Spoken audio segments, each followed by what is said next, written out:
Durusul Lüğatil Arabiyyə kitabı üçün Kamil Şərifovun kitabından inşallah testlərimizi davam etdiririk. Testlərini davam etdiririk. 20. Düzgün tərcüməni göstərin.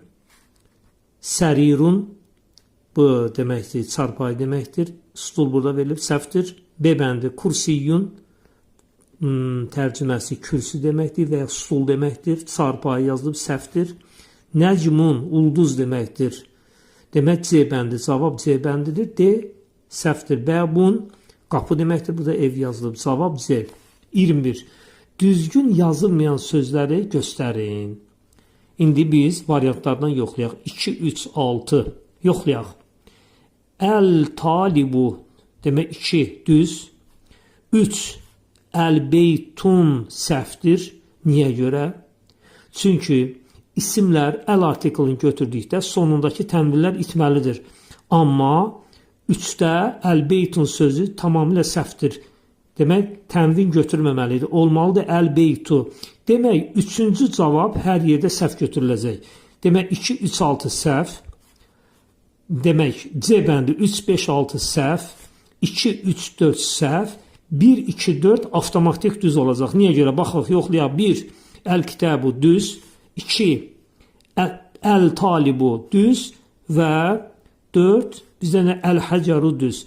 Demək, 3 dənə səhv, 1 dənə düz. Demək, biz B variantını neynəməliyik? Götürməliyik. Düzgün tərcüməni göstərin. 22.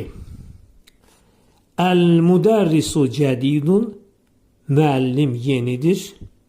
Mindilun vəsixun, dəsmal çəklidir. Əs-səqilu həcərun, daş ağırdır. Əl-vələdu vəqifun, oğlan oturub. İndi bir-bir baxaq. Əl-müdərrisu cədidun, müəllim yenidir. Bu düzdür. İsmi cümlədir. Əl-müdərris. Əl-müdərris cümlənin mübtədası, cədidun isə cümlənin xəbəridir. Mübtəda ilə xəbər ismi cümlədə cinsə və kəmiyyətə görə uzlaşır. Demək, burada uzlaşma tam özünü nədir? Gözləmişdir. Cavab A bəndidir. Mindilun vəsixun. Burada da ikisi qeyri-müəyyənlikdədir. Demək, bunun mənası çikli bir dəsmal deməkdir. Demək, C və D bəndləri də burada səhvdir. Demək, bizə bir düz cavab lazım idi. O da A bəndi. Əl-müdərrisi cədidundur.